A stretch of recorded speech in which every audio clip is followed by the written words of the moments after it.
Halo, kita balik lagi. Kali ini gue sendirian, gue nggak sama Jaja, nggak sama Ilham. Gue tapi ditemenin sama namanya itu Ranti Rizky ya. Ranti Rizky. Nah kali ini gue mau ngobrol-ngobrol sama Ranti Rizky. Ranti Rizky itu yang gue tahu, gue dapat informasi katanya dia ini adalah seorang dokter. Jadi gue mau tahu lebih jauh lagi bagaimana perjalanan Ranti Rizky sejak lulus dari Budut sampai sekarang jadi seorang dokter. Langsung aja.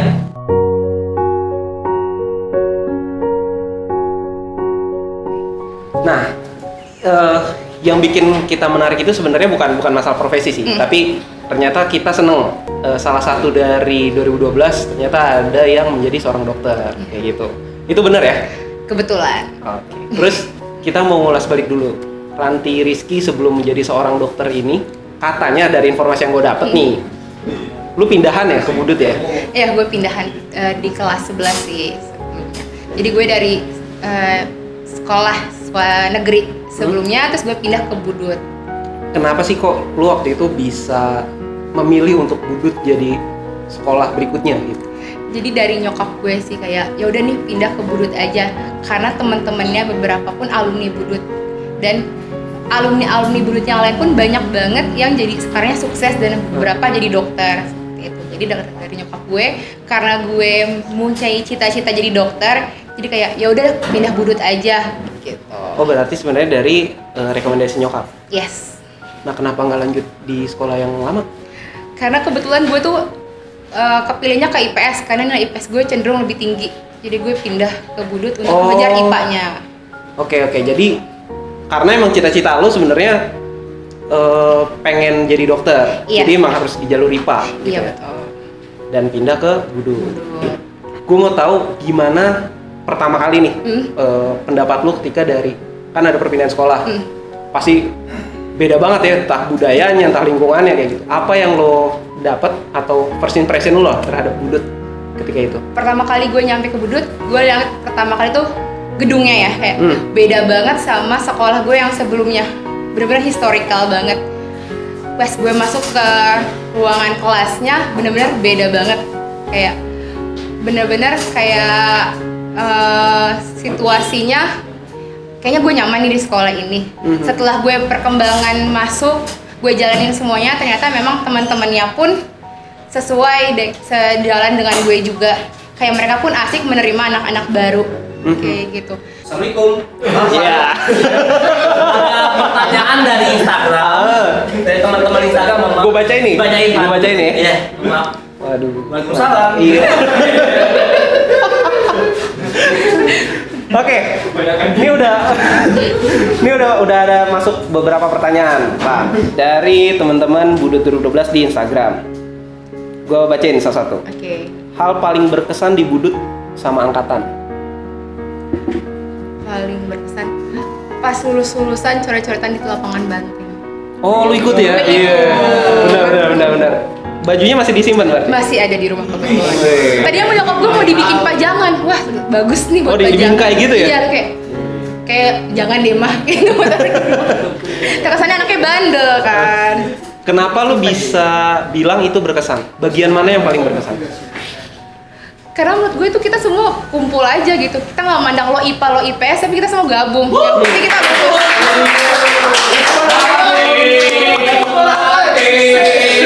Ranti.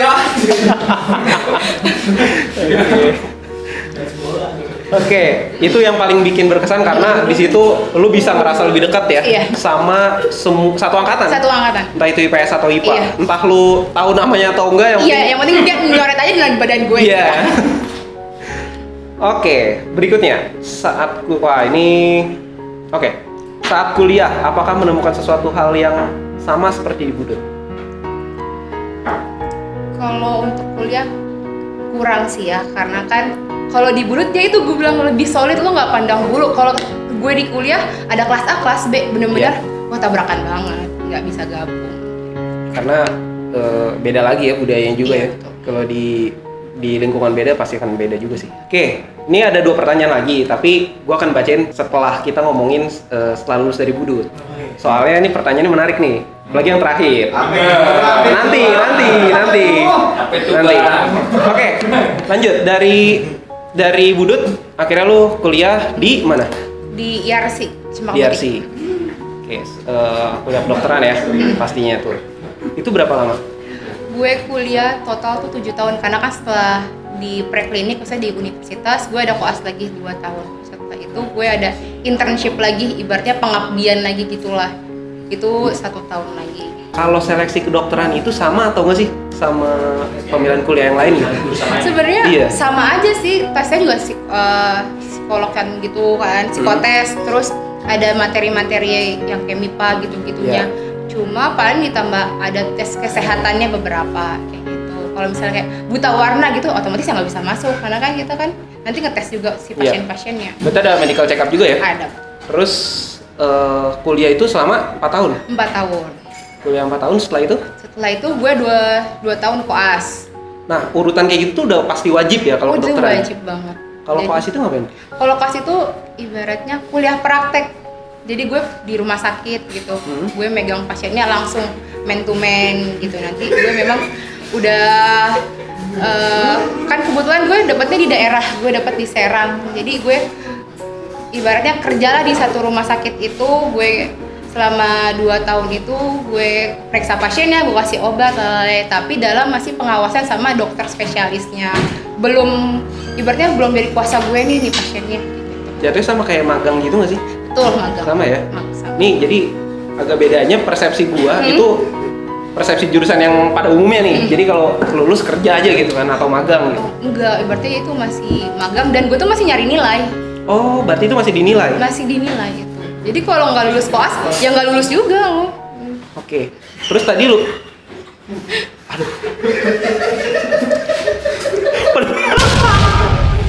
ceritain dong gimana sih kehidupan ketika koas itu? Ibaratnya dari ekonomi, pendidikan, sosial juga beda kan. Jadi tuh pasiennya tuh di sana tuh yang kayak aneh-aneh, masih percaya yang dukun-dukunan gitu tuh masih ada.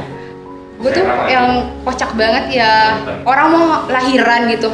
Pas gue buka perut ibunya banyak banget tali-talian. Kayak tali-tali, jadi lehernya dikasih tali, perutnya dikasih tali, pinggangnya dikasih tali. Itu katanya buat ngamanin anaknya biar nggak diambil setan. Waduh. Bentar, maksudnya ditali kayak dibayangkan gue kayak eksorsis soalnya jadinya. Enggak, tali hitam gitu loh, kayak model kalung, dikalungin, Oke. dibawa di leher, terus di bawah dada sama di perut. Itu katanya untuk menyelamatkan. Menyelamatkan bayinya, biar bayinya nggak diambil setan. Dari sisi lu gimana ngeliat yang kayak gitu? Kalau gitu ya mungkin dia percayanya memang kayak gitu, tapi kita juga harus edukasi juga. Kalau misalnya dalam masa sekarang itu nggak ada yang kayak gitu-gituan. Kita tetap menghargai, tapi kita tetap edukasi bagaimana yang baiknya. Karena dengan kayak gitu kan juga bisa menimbulkan penyakit-penyakit lain kayak gitu. Kan kalau misalnya dia pakai kalung dari bahannya kain, nanti bisa menimbulkan infeksi-infeksi. Ibaratnya kuman-kumannya nempel tuh, malah bahaya buat ke ibunya juga kayak Pernapasan gitu. juga mungkin ngaruh nggak sih? Iya, karena kan harusnya dia berkembangnya luas gitu dadanya, tapi malah jadi terlengkup gitu, kayak gitu. Tapi lu pernah nggak punya pengalaman yang benar-benar langsung lu yang mengalami ya soal tadi horor-horor kayak gitu?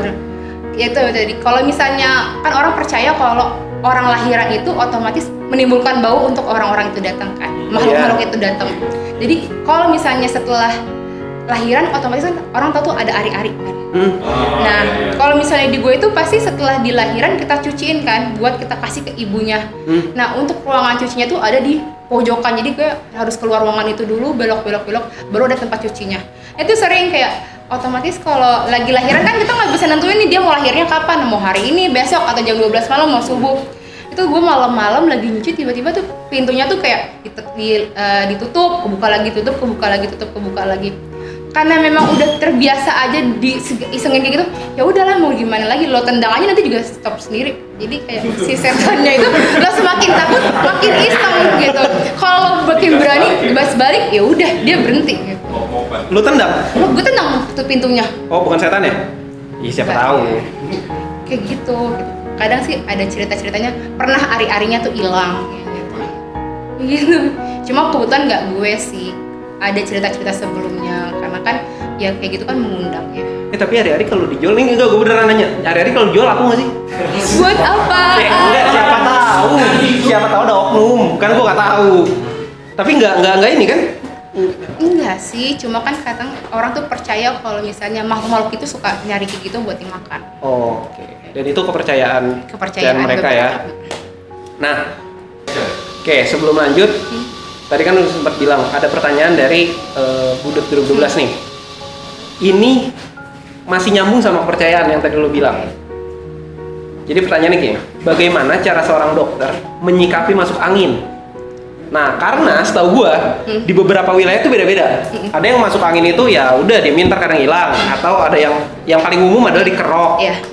Nah, kalau dari sisi kedokterannya kayak gimana nih? Sekalian juga mungkin bisa mengedukasi teman-teman juga kan?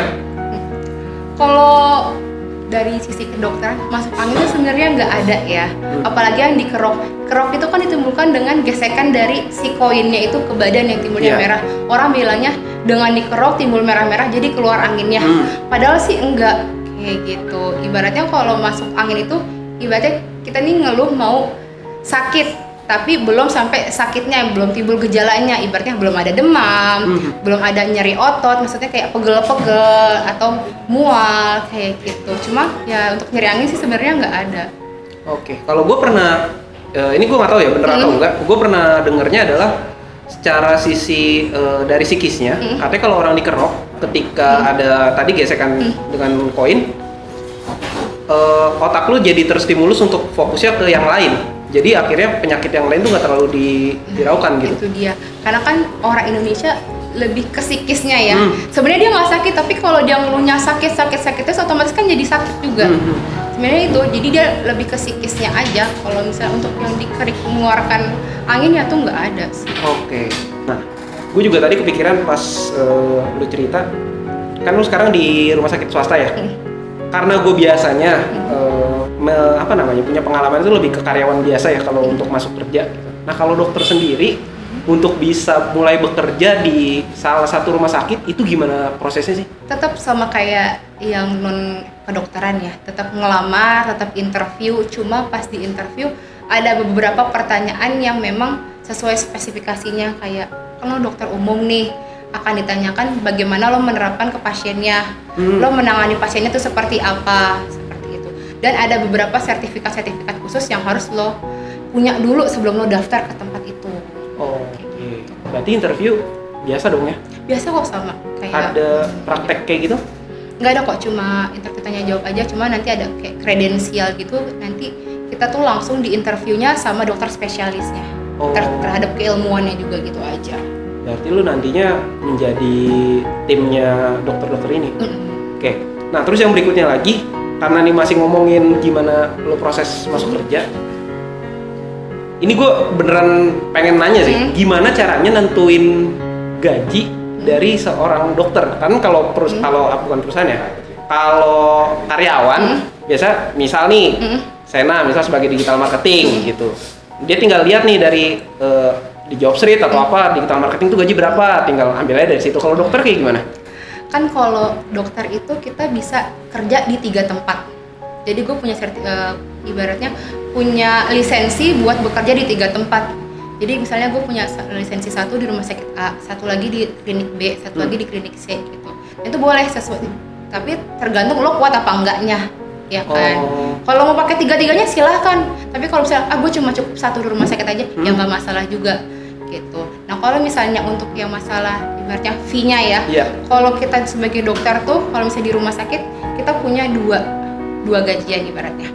Yang satu itu gaji pokok, jadi lo gaji tiap bulannya memang udah fix segitu ya. Sama satu lagi kita uang jaga malam, uang jaga libur, terus jasa medis ibaratnya lo nerima pasien nih, lo asesmen, lo periksa apa-apanya. Nah, nanti ada tambahnya berapa lagi, atau lo ngelakuin tindakan misalnya pasien itu harus dijahit lah, atau ternyata nih pasien penurunan kesadaran lo harus lakuin tindakan apa, nanti ada fee-nya lagi masing-masing. Berarti setiap tindakan itu ada hitungannya lagi. Hitungannya? Iya. Kayak gitu.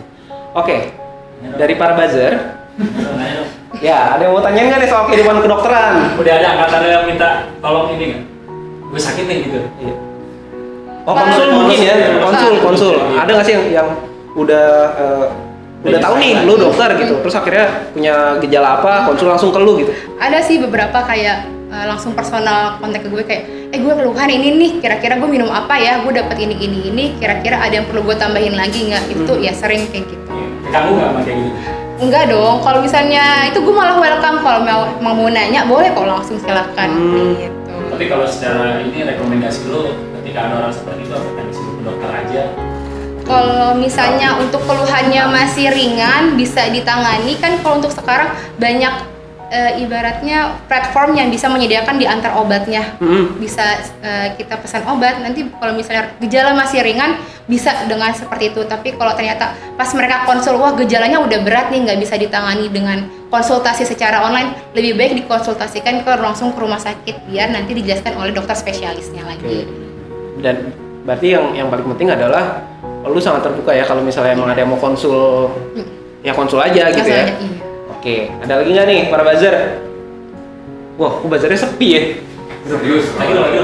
Nanya. Gimana? Kalau nentuin spesialis itu terserah kita apa ada Oke. cek apa tesnya dulu gitu. Ya, Kayak jadi sekolah kan ada nentuin IPA, IPS tuh. Iya. Nah, Jadi nentuin spesialis gimana? ini salah satu, nih gua ulang lagi ya biar Oke. jelas ya. Jadi salah satu buzzer nih ada yang nanya, kalau kan tadi umum, gimana caranya untuk menentukan spesialis? Itu gimana? Kalau untuk nentuin spesialis itu sebenarnya kan dari kemauan individunya masing-masing. Misalnya gue lebih interest ke anak nih, atau gue lebih interest ke dokter bedah. Nah itu masing-masing dari individunya.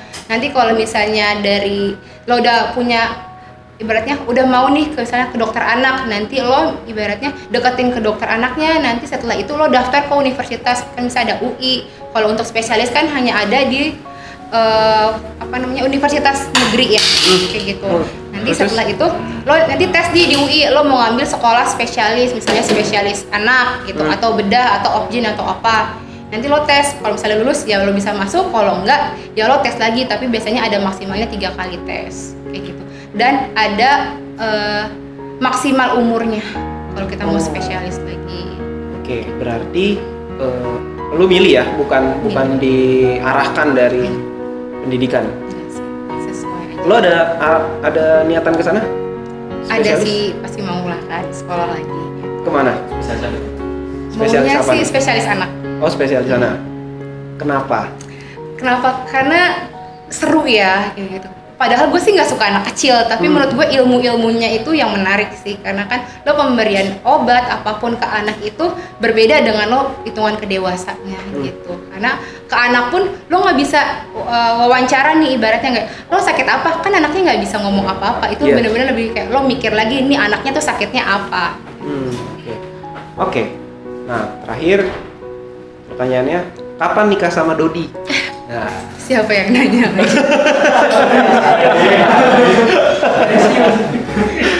ini dari Resi.